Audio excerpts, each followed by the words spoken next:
Hello, everybody, to our privacy talk number 6, to the topic of the Swiss Data Protection Act. With me is Amanda Witt from Kilpatrick, Townsend. This time I got it right. Yeah, Amanda, right? Yeah. And we will discuss on the impact of the new Swiss Data Protection Act on US businesses. So, Amanda, what is the perspective of the US businesses? Yeah, I mean, I think that that U.S. businesses really geared up for GDPR, and probably many of them assume that Switzerland, since you're physically in Europe, would have the same law basically. So I think that a lot of American companies would be very surprised to hear that you don't have GDPR and that there are some really key differences between what Switzerland has proposed for its law and GDPR. So I think, given the kind of recent developments on Privacy Shield, I think, the American companies are somewhat aware that there's different rules in Switzerland, but I think generally that many of them don't know a lot about Switzerland's data protection laws. Right. Mostly we are already happy when US citizens know that Switzerland is not Sweden.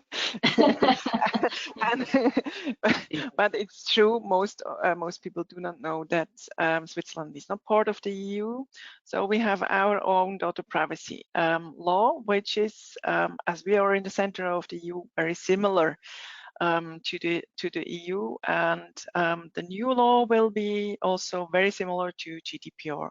I always say it's 95% similar, but some others, when they are listening to me, they say, "Oh no, it's only 92%." But it's just important to know that there are some differences, right?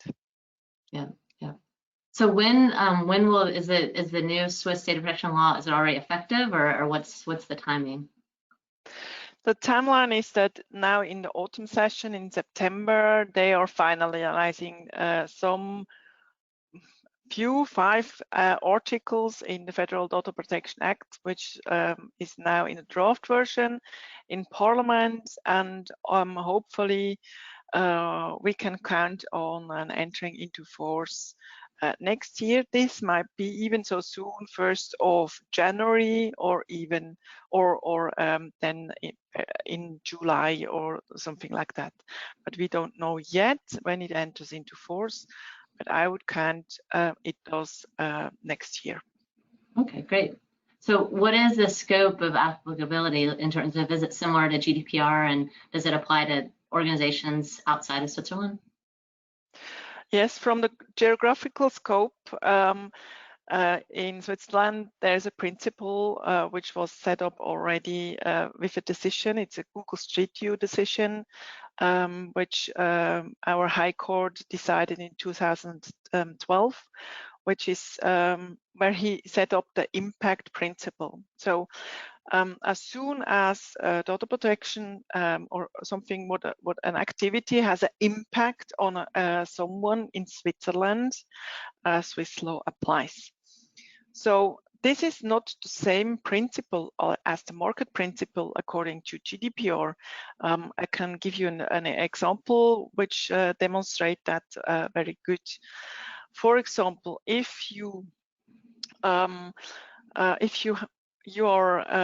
a recruiting platform and you're a provider of such a recruiting platform, and you offer your service to another business, so B2B, but a prospect employee applies through that recruiting platform, this person is concerned, is impacted by that service, right?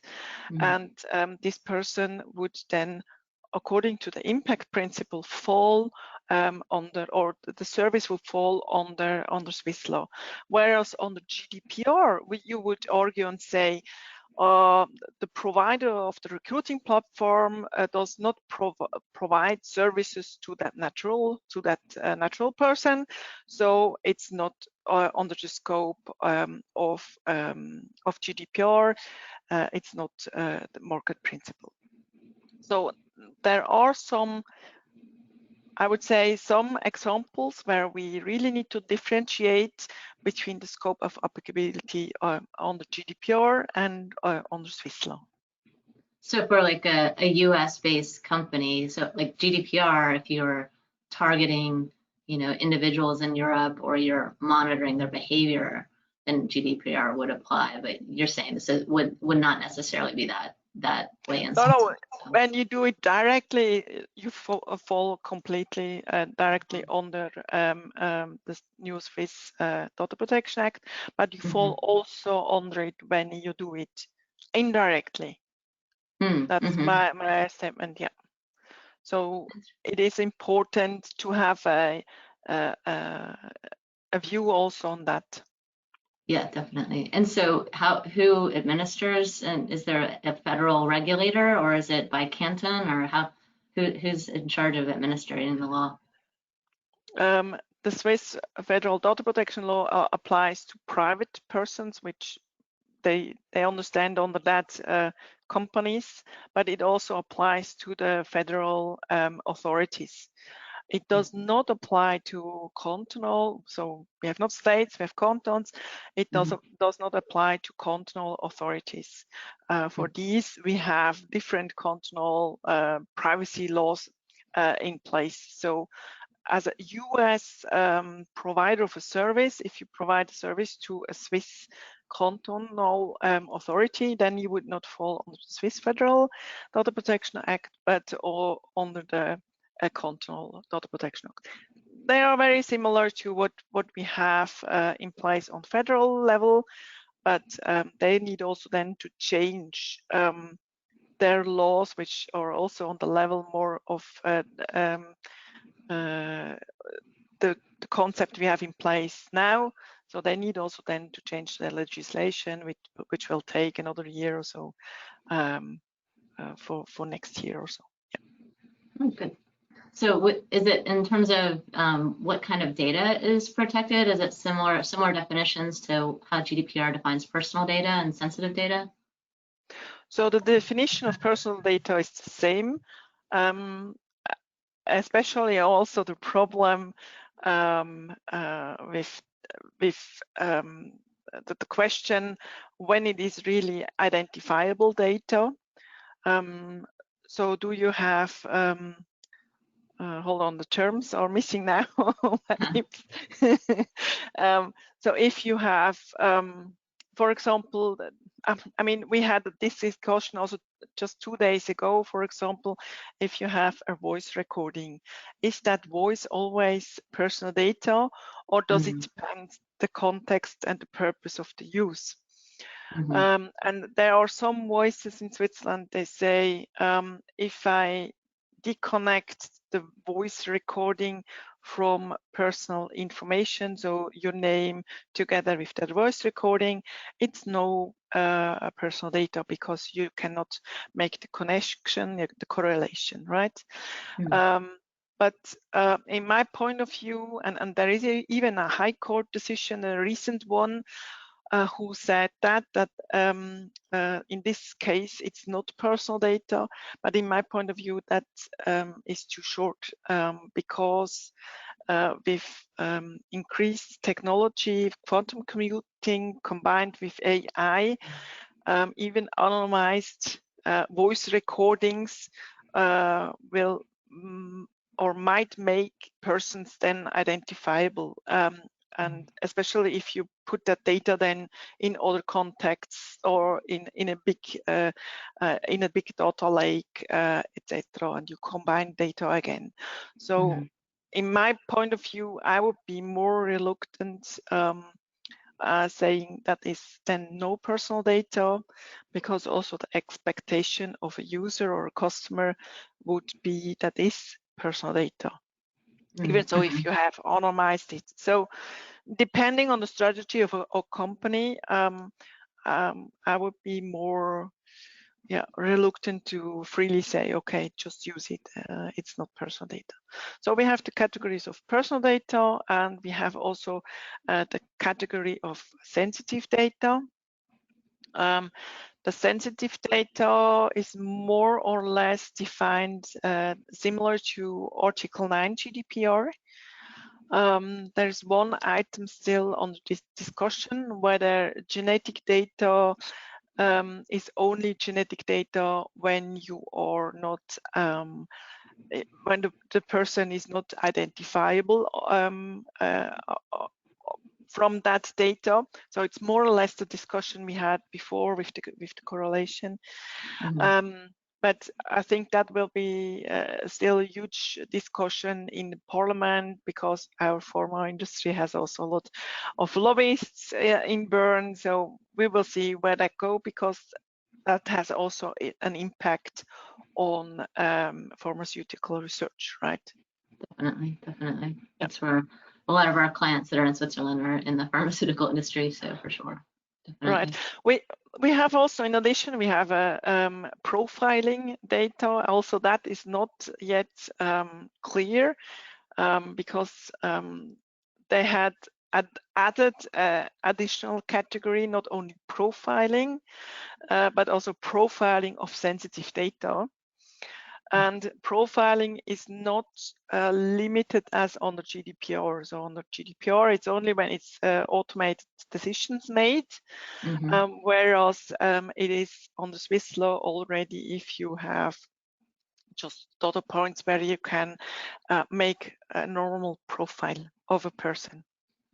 So the barrier is lower, and with the definition of sensitive profiling, it's just about sensitive data. So I hope that they will come up at the end with a solution which is similar to what we have on the GDPR, because I think that will be otherwise kind of difficult in practice to handle for companies to make this granular distinction just for Swiss customers. Right, right. Is there a part of sensitive data that relates to privacy data, or is that the profiling data, or are those different concepts? Before we had, and in the law now it's not that clear, but before you could just say it's like an additional category, but with the same risk evaluation and consequences in respect of protection of the data, right? So it was looked similar to sensitive data, profiling data. So it wasn't a profiling data, it was a personality profile, but it's not profiling, right? So it was equal to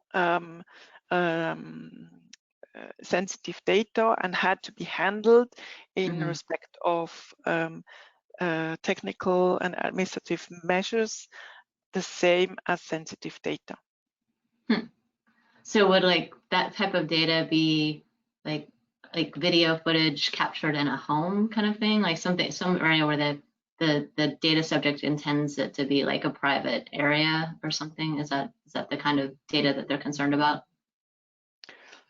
I mean, profiling as we understood it, so the profile of personality, so personality profiles, which is now the term profiling, is, for example, your LinkedIn profile if it is a broad one, not just if you have some minor data points about you, but if you have a complete LinkedIn profile together with posts of you and comments of you, whether you like that or that, that would give an impression of you as a personality as a whole, right? And that would be in future profiling understood under Swiss law.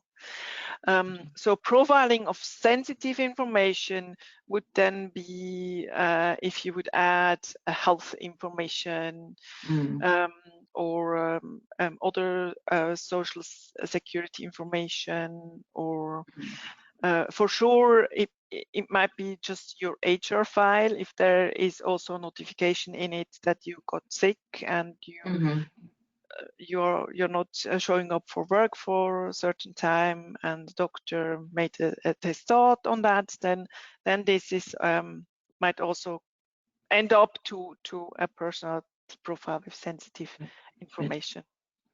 Does the Swiss law have the GDPR concept as pseudonymized information, or is that not carried over?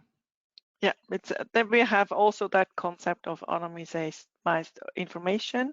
I would have expected, you know, nowadays that they would even give some input on how to anonymize correctly, so that with AI and big data and quantum computing, the anonymization is really sustainable in a way. For example, Liechtenstein has given such guidance on how anonymization must be done properly. But so far, perhaps they will do it on an ordinance level, which will follow in a little bit more detail the law. Oh, that'd be good. That'd be good. So what are the rights that data subjects have under the Swiss law? It's mostly similar to GDPR. In detail, we would need to compare whether it's always the same. What is different, and is already different nowadays, is that companies have broader rights to object to give access requests or correction, etc. of the data. Yeah, for example. Yeah, that's helpful, especially when you have a topic with a former employee. You don't need to give the full HR file. That's great. The standard file, yes, but if you're in dispute with that employee, for example, you don't need to give the dispute file over. Yeah. So they've learned from some of the abuses that have happened in other countries, and I guess so that's good. Yeah, that's good to right. hear. That's already in place now. That's good. So is there a timing requirement? So if you get a data subject access request, like how quickly do you have to respond? They say in general 30 days. So we will also look at the ordinance, whether they they do regulate in more detail what they mean under in general, and whether they also would detail exceptions like on the GDPR. But as you and I, we know sometimes it's really difficult to scramble for the data, to collect the data, which is required, and it really takes time. Yeah. Yeah. So maybe I think when you can prove that you needed that time to collect it, then it's no problem. Yeah. That's good. That's good. So hopefully that language gives you a little bit of flexibility if you need to ask for an extension. So that's good. And so are there data breach reporting requirements? Yes, there are newly data breach notification obligations. We don't have it nowadays. Only if you are, for example, a telecom operator, you need to notify our Ofcom, our federal authority for telecommunications. But in the future, you need to notify then both. So you would need notify sector-specific authorities, but also the federal data protection authorities.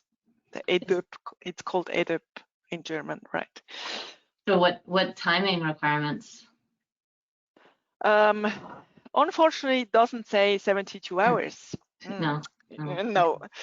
So if you have a process in place, that's very unlikely. It says as unverzüglich, so as soon as possible. But I mean, as soon as possible does not include, in my opinion, if you have noticed that something is wrong, but you can't tell at the moment that personal data is concerned. So you really need to have a certain certainty that personal data is concerned, and then you need to notify ASAP. Is it all data breaches involving personal data, or is there like some kind of likelihood of harm, like threshold? It doesn't specify it, so we had recently a case where we also asked around the world whether we need to notify that. So that case was just, there was an intruder into the system, but we couldn't tell where the intruder went to. So did he go to the identity access management files and had a look at personal data, etc., or not? So if it's not likely, I would say also on the new Swiss law, it's not a data breach, as it is not on the GDPR. But when we did that exercise, I just learned on the Chinese law, it is an issue, which I didn't know so far, right? That's good. Do you ever have to notify the data subjects? Yes, so it's not that bad as on the GDPR. On the GDPR, you need quite quickly inform data subjects, but on the Swiss law, if you could close the breach or resolve the breach, for example, by enforcing new passwords, you don't need to inform. Oh, good. That's good. Yeah, but it's then another question whether you anyhow want to inform because it's so huge breach. And then it was notified also by the public, and it all anyway goes public. Then then it's a question of communication. It's not a legal question, but a question of communication and fairness towards your customers. Right, definitely. It's definitely you've got to consider the good customer service and how do you appeal to the data subjects on that. So are you required to appoint a data protection officer under the Swiss law? We will not have any more the data protection officer concept. So there will be a data protection advisor, which is very similar to the data protection officer, but there are no mandatory requirements to have a data protection advisor. However, if you appoint an advisor or you just consult one, you don't need to escalate data protection impact assessments to the data protection authorities. So that means when you involve a data protection advisor, which needs also to be independent, with right education, etc., like on the GDPR, and he helps you to minimize the risk or mitigate the risk, then you don't need to escalate it anymore to the data protection authorities. So can it be a good, pragmatic approach? Yeah, it's a good incentive to have one. Can they be internal, external? Are they be located like outside of Switzerland, or they have to be located in Switzerland? The law doesn't say anything about it. It's just required that this person has the respective education. So I think in the ordinance they will tell that it is possible to have a chief privacy officer who then, when he has or she has an issue in Switzerland, can consult with an on-prem privacy expert. Great.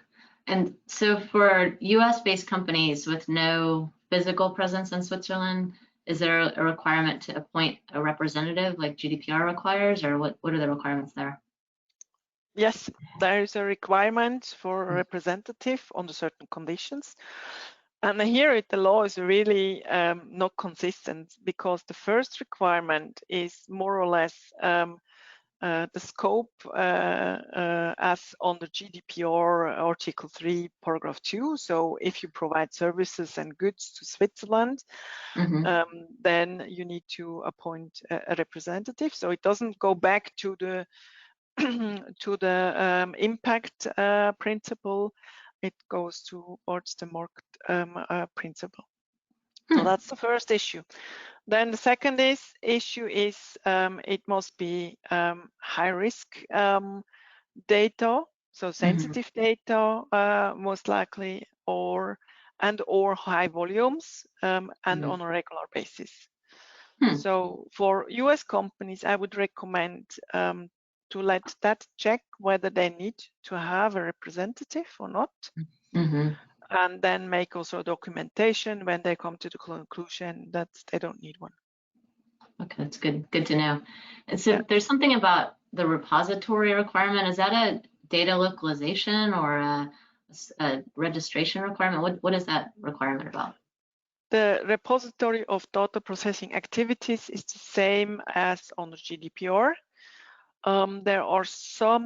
There's one single category which needs to be added to the repository, but that is something very minor. So you need to collect information on where or how your personal data is processed from the collection until you erase it or destroy it. So the whole data life cycle. Gotcha.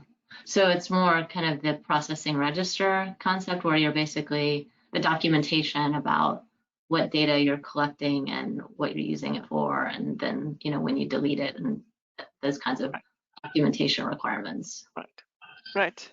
And to which countries you do transfer the personal data, and who are your counterparties where the transfers is. Yeah.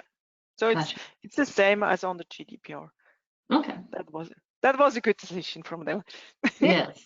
Well, speaking of data transfers, though, what are you allowed to transfer data from Switzerland to the US, or what's permitted? It's the same concept on the GDPR. So at the moment, I mean, I think you have Schrems 2 in mind as well, right? So for the moment, Schrems 2, and here I would like to make an advertisement to my other privacy talks, because we had that discussed earlier. On the Schrems 2, the Swiss-US Privacy Shield is still in place. So if your transfers are based only on the Swiss-US Privacy Shield, these transfers are still legal. However, to our customers, we always recommended to have it based on SCCs. And as you also now know, on the Schrems 2, they said, okay, you need to also amend the SCCs. But frankly, I don't see how much you can amend, except perhaps liability topics and all the rest. I mean, I'm sure you can amend it and say, okay, US supplier, you need to inform me when NSA requests data, etc. But we all know this is not feasible according to US law, because that's just not allowed, right?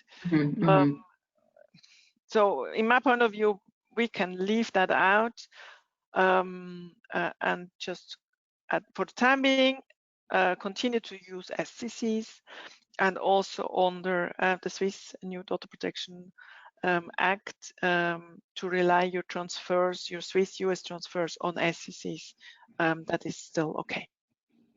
So for EU businesses, are they able to transfer data, back and forth between Switzerland, or are you relying on standard contractual clauses with European-based entities as well?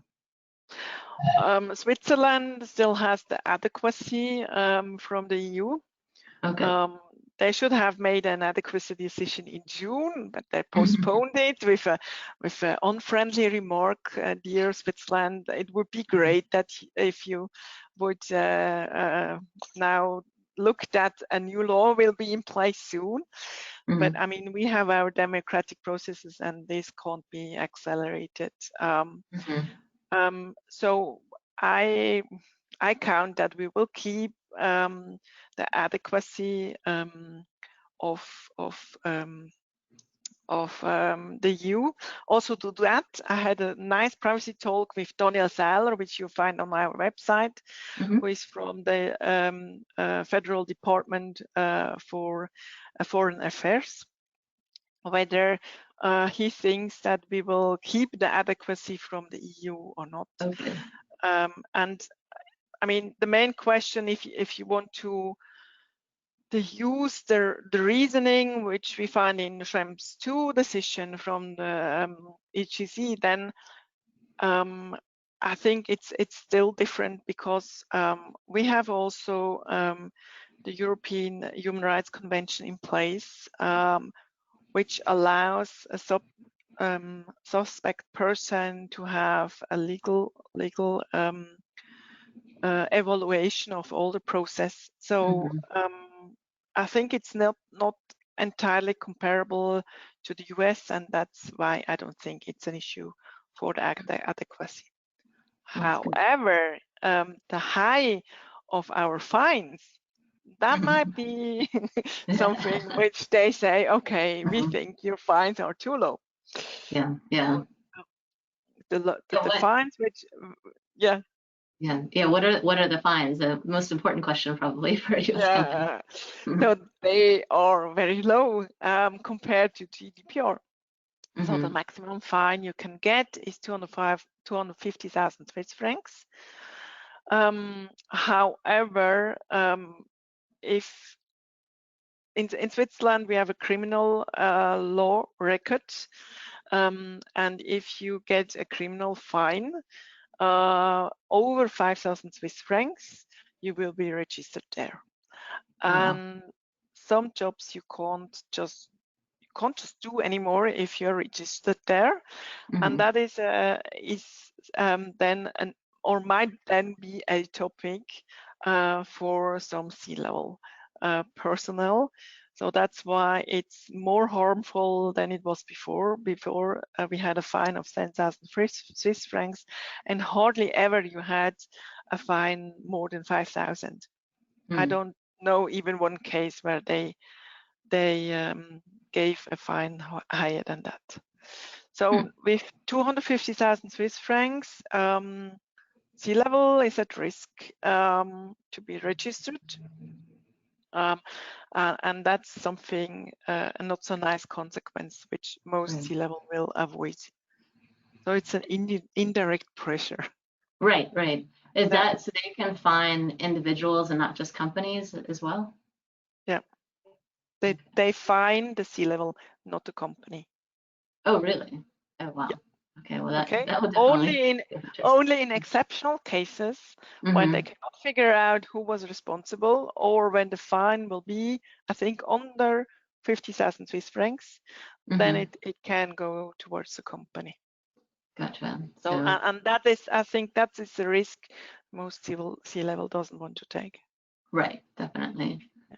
So historically, you said that they haven't been very active or issued very large fines. Like, what are some of the other examples of like enforcements of like particular issues to watch out for that are more highly enforced?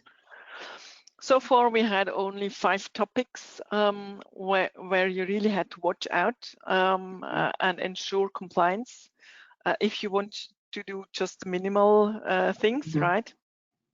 These 5 things will remain. It's you need to respond when the data protection authorities ask for questions. You need to safeguard the international transfers of personal data. So have STCs in place, or having based on the Swiss-US Privacy Shield, etc. So you had to have adequate safeguards, right? You had to give response to data subject requests within time.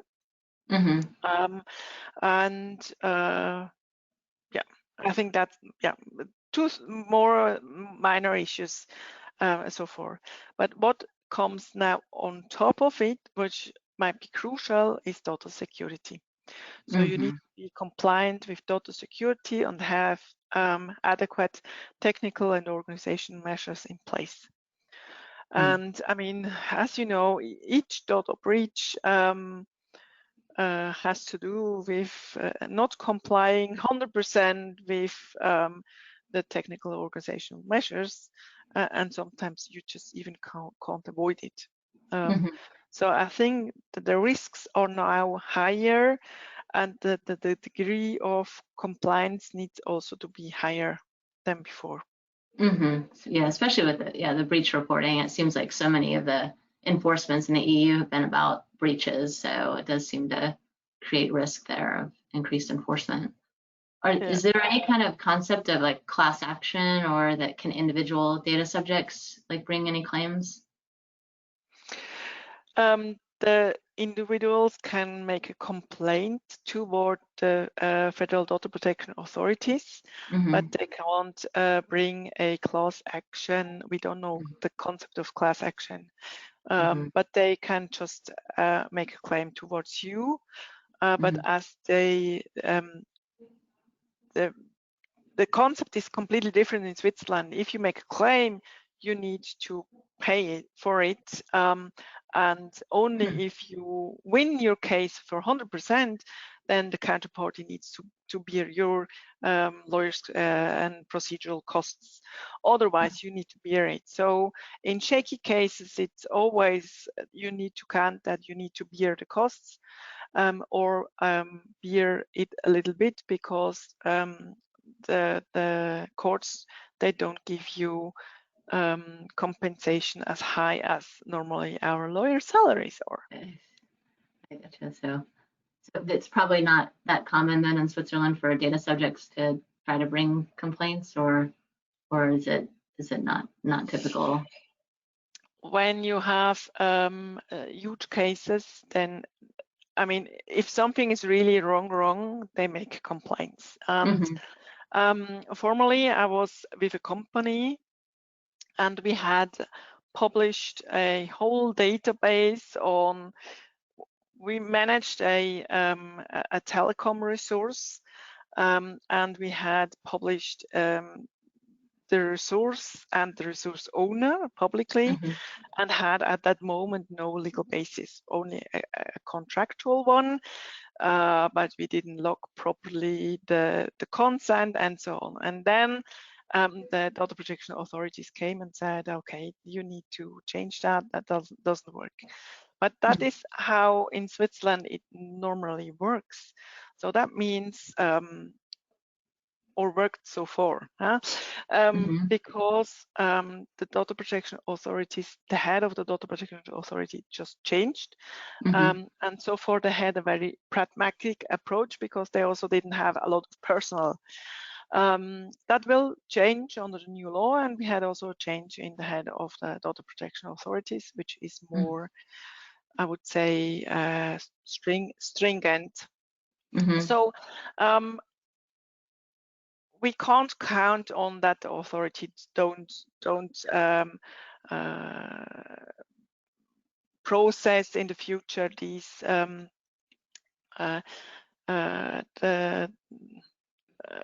the compliance, right? So we need to count that in the future. We need to be more compliant. However, so far we had a good level of, let's say, you could when there was an issue, you could go to the authorities and say, listen, that was by certain circumstances that we were not compliant, or that was that and that. We want to be compliant. We can demonstrate you compliance. And then they went even to that point that they also declared a so-called disinterest declaration, where the criminal fines were just not taken at hand, and the case closed. So we could achieve that by just discussing with them, etc. I had once a US client, and then the US client came up to me and said, okay, did you bribe them? And I say, no. It's just like Switzerland works. We still could so far very good discuss with the authorities and demonstrate them that really we want to be compliant, but that just didn't work out because they didn't know or whatever. So we are still, I would say, still pragmatic, and but now on the new regime, I would be a little bit more reluctant to do that, but it depends the case, I would say. Yeah. Right. Yeah, you'd hope that they'll continue to be reasonable and pragmatic going forward, but they might also be overloaded, similar to some of the European DPAs, and might not have the time to discuss with you. So it'll be interesting to see. So, overall, it sounds, there are a lot of similarities with GDPR. So hopefully organizations that prepare for GDPR will be able to hopefully come into compliance with the Swiss law with some changes. But I guess another burning question for US-based companies is, have you heard anything about whether Privacy Shield will continue to be honored, or do you think it's, because with Safe Harbor, didn't the Switzerland authority eventually say that they weren't going to honor it anymore? So that would be my concern with Privacy Shield, is that they might decide not to honor it. Just a day after the Schrems 2 decision, they made a public statement that they will look into it. But I mean, this is based that the Swiss-US Privacy Shield is based on a diplomatic letter exchange, right? And I mean, you can't just cancel it. It would be a diplomatic affront also. In my point of view. And I think the solution lies a little bit also in one concept of the Privacy Shield. There is the concept of an ombudsman. So I think if the US and also with Switzerland and also with the EU, if they would discuss on how what possibilities the ombudsman has to check on the procedural human rights of foreigners, because it's also EU or Swiss citizens, then I think we could kind of save Privacy Shield into the next stage. So a further development. I know they will label it differently, as they did also with Safe Harbor, right? But I think there might be kind of a solution. But I mean, the US authorities, they already said they will start discussion with the EU. And I think Switzerland will just await what comes with the EU, because the negotiation power of Switzerland is so small. Well, it's good to know. It's good to know they haven't decided to invalidate yet, at least. So it's good to hear. Well, I think that hopefully that we have a better understanding of the Swiss law now and where things stand for U.S. companies. So I think if there's maybe like 3 high-level things to remember about the Swiss law that U.S. companies should think about, what would you describe those as? Make sure that the 5 topics where you for sure get a fine are covered in your processes. Make sure that your data request processes are aligned according to Swiss law, and also your information duties. So for sure, what is visible from the outside. Check your transfers between Switzerland and the US. Whether they are good to go. That you need to do anyway on the Schrems 2 now. So you can also do it right away also for Switzerland, right? And keep an eye on our developments of the term definitions for sensitive data and profiling, depending on your business. Because if you're a pharmaceutical company, this might be an important change and difference towards GDPR, right? Right. And advertising companies, I'm sure too. So. Right. Yeah. And but that is nothing new on the Swiss law, I would say. Ensure technical and organizational measures. That's very, very good to know. Very helpful. So we'll see what ends up with the final law. Hopefully, well, I guess where's the best place to find like updates about whether the status of the law, and then if there's maybe any changes in the Privacy Shield status? So if you're, as you are, fluent in German, you find it on the parliament.ch, and then just type in Datenschutzgesetz, so privacy law, Federal Privacy Act, and there you will find the whole process, and we call that Fahne. So that is where you see what is still in discussion. And when this process is finalized, there will be a final votation of the parliament, and then they will display the full text. But at the moment, there is no one single document, which is no official document which displays the full text on how it is in the discussion. Some colleagues have full text versions available, but we decided to put that in our shop only when it is final and decided by the parliament, because before it's kind of useless. You change back and forth. Yeah. Right. Okay, so we'll just keep up with you on social media. I'm sure you'll tell us about when it's final. Yeah, sure. That would be good. Exactly. Great. And I think, and then I guess with the data protection, the authority, would they announce like on Privacy Shield? Like do they do like announcements on their website about whether they decide to invalidate it or not? They even started to Twitter. So, okay, great. Right. Like in Germany, some data protection authorities, like the Baden-Württemberg data protection authorities, they stopped the Twitter activities, but now ours just started. So they will put it on the news. So it's under adept.admin.ch, where you find news tweet, or just follow me on LinkedIn, and then you will see that. I would like to, before we finalize, and I think it's a good thing, a point, I would like to thank you, Amanda, for the opportunity that you interviewed me once. Yeah, thank you for letting me do it. For all who would like to have a look into their Swiss businesses, but with also a US background and lead, please consult Amanda, and you find my details over here. Great, thank you. Thank you very much for having me. It was very interesting to hear about the law.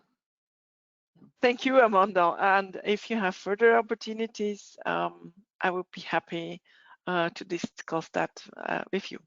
Yes, you are by far the most responsive local counsel we work with. You're amazingly fast and responsive, so it's always good to work with you.